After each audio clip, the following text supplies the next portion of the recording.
কালামুল্লাহ মাজিদে সব মিলে সূরা কয়টা বলেন তো? কয়টা? এর মধ্যে সবচেয়ে বড় সূরার নাম কি?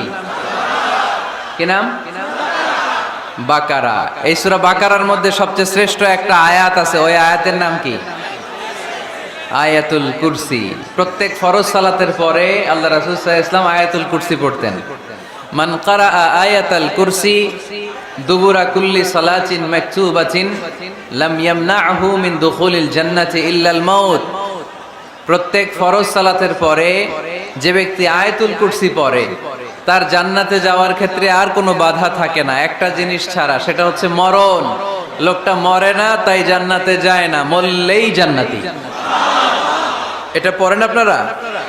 পড়েন না কারা কারা দেখি? আপনারা পড়েন না, কাল থেকে পড়বেন।